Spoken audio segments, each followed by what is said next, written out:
So it's time for the longest 7 minutes in sports with our Denverse recap. On Wednesday, the impeachment hearings began. Sorry, wrong show notes. On Thursday, Carmelo Anthony signed with the Portland Trailblazers, ending his almost year-long absence from the NBA and returning to the court. Yes. One that I was really excited about. It's great to get breaking news alerts that don't have to do with politics. And it's the return of the washed messiah, Carmelo Anthony, to Portland of all places, which, as any dutiful Nuggets fan, I booed him the first 5 or 6 times he came to Denver. But after a while I started to be like, guys, we've had so much more success than Melo since he's left. We can give it a rest. So I was really happy to hear that he was able to find a team. I think because now we've aged out of that era entirely, and that's the era we grew up on. I don't want to let it go. I don't want Trae Young and Luka Doncic to be the new faces of the NBA.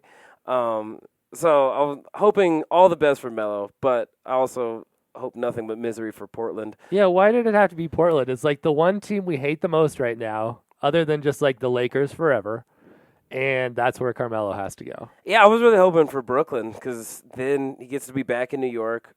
We don't have to care about him, and we already played Brooklyn, so he wouldn't be coming back to Denver. But unfortunately, we're going to see Melo in Portland. Well, on Portland in Denver at some point. But it's only because Portland has been struggling so much that they were desperate enough to go for Melo, and no other team was in that position. Well, welcome back, Melo. I hope that it does not help Portland. Also on Thursday, the Avs lost to the Edmonton Oilers 6-2. It was a very rough game. Connor McDavid, of course, got a hat trick on the Avalanche's AHL tandem. Both goalies played.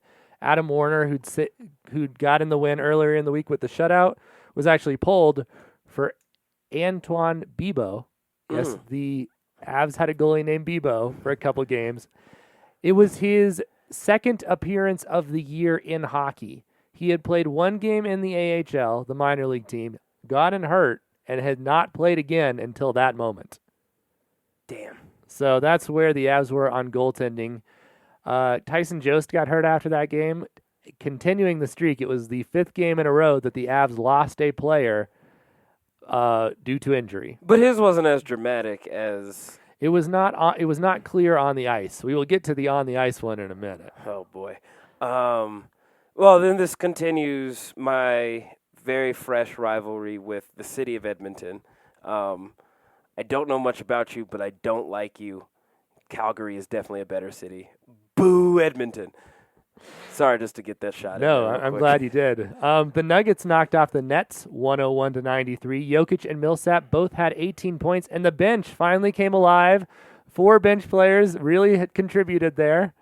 It was exciting. Oh, yeah. I think more than anything to see Morris, moving the ball down the court, facilitating, and, being confident to take those shots. It was beautiful to see. They continued their streak of having just terrible portions of the game. I remember I worked a really long day, came home, had my first beer of the week, only then to be depressed for a full half of basketball. It's Nuggets, stop sucking so much. But then they decided to be the team that we always wanted them to be in the 3rd and 4th, and had a pretty convincing win had you not watched the first half. Nothing happened on Friday, apparently. On Saturday, the CU men's basketball team knocked off San Diego, and we're going to get to them in a second. It was a good win for the Buffs because they'd actually lost in San Diego last year. Yeah. So San Diego's not a great team, but CU beat them this time. The Avs beat the Canucks 5-4 in overtime. So McKinnon and McCarr continued their dazzling show of goals. And then with a few minutes left, the Avs were up by 2 goals. The Canucks pulled their goalie, and then Calvert was down defending. He took a puck to the head, started bleeding, and was laying basically passed out on the ice, and the ref did not blow the whistle dead, even though when it is of the opinion that a player is gravely injured, on the ice, the ref is supposed to blow the whistle. Everyone on the ice was furious, including some of the Vancouver players. Yeah, like they stopped and like, this is Yeah. going to keep on happening? Okay. And then when it did keep happening, they scored a goal. Yeah. And everyone on the Avs, including Jared Bednar, raised their voice. And by raising the voice, he just was disapproving, which was the most excitement you're going to get out of Bednar, which I'm okay with. I think we should maybe start a chant instead of a refs, you suck. It's refs, I'm disappointed in your choices. We have to get the cadence down, but I really think that'll like affect them more. Anyways, no one was more mad than Nathan McKinnon, who started overtime by taking the puck at center ice, skating into the Vancouver zone, and immediately scoring just to prove that this was unfair and he wasn't going to stand for it anymore. I got some more thoughts on McKinnon later, but Antoine Bibeau got his first win for the Avalanche with 32 saves. So good for Bibeau. On Sunday, the already mentioned Broncos blew a 20-point halftime lead and lost 27-23. Brandon Allen, 17 of 39, 240 yards, 1 touchdown, 1 interception. It was okay. The interception was really bad at the end of the first half. If they'd scored there, maybe 23-0 would have been too much to overcome. Or 27, which is what they were going for. Although I saw somewhere that Noah Fant was actually out of position on the throw from Allen. Yeah. And if he hadn't been, maybe they would have caught it at the 2-yard line. Well, it's a situation. Yeah, unfortunately, I was working an awful event. But luckily, none of the bosses cared that everyone was watching the game on their phone. Was it a phone event? Well, I'm still getting money from them, so I can't disclose who, what, when, where I was. I hope it was on their phones. There was really good Wi-Fi service. At Good. least Glad I to can hear say it. that. But it was a situation where Fant just like ran through the zone as opposed to parking his large body in the zone to catch the ball. But that's a situation where you have two dudes who don't have a lot of experience on the football field in general, trying to maneuver an offense that otherwise was looking incredible at some points. The end around to Sutton long field pass, that was beautiful. That was like, why did it take that long to see that type of Broncos offense in the first half? Yeah, I mean, the offense was flawless. They were doing everything right. Janovich, before he went on the IR with one of the worst elbow injuries I've ever seen, had his great run for a touchdown. Fumagalli, who didn't even know he was still on the team, caught a touchdown pass. I also didn't know he was white. This is just one thing that I've the entire time I pictured a Samoan-looking individual. It's not him. Happy for you, Troy Fumagalli, former Badger. Even though you dropped that ball later, everyone was like, why are you throwing to him again? He made his one good play. Yeah, you're milking it too much. So the thing about that game was that it reminded me most of that Avs playoff game last year where McKinnon scored twice and then McCarr scored, and it was like everything is going too well. Everything for the Broncos in the first half went so well that you were just like, this cannot continue, and then it did not continue. And immediately, as soon as Minnesota scored early in the third quarter, I was like, they're going to lose. Like, I just knew it. I didn't say anything for a while to my friends who I went with, but it was just very clear that this Broncos team was not going to be able to hold on to that lead. Which, I mean, Kirk Cousins, he's great against losing teams, and so the stat gods were already in Minnesota's favor. But I'm not going to take it as a disappointing loss because it was fun for a while. It was. It was truly enjoyable to watch Denver Broncos offensive football. It's been a long, long time. After the game, when the team got back to Denver, Von Miller took everyone to Del Frisco's to forget about their troubles and work on team unity, which was weird. But that was the big story out of Monday. Instead of talking about the loss, they just all talked about the great dinner they had at Del Frisco's. Which, it's a great place to go. Yeah, I don't blame them for it, but it's weird that was the story out of the locker room on Monday. The Nuggets put together their most dominant performance of the year, beating the Memphis Grizzlies 131-114. Jamal Murray had 39 points, and Michael Malone was unhappy about the team's defense after the game. Fair enough. Oh, another thing good to point out, 39 points in 3 quarters because it was enough of a blowout that the second unit got the full run of the fourth, which they did. I think Memphis scored like 30-plus points in that fourth quarter. So shout out to Moach.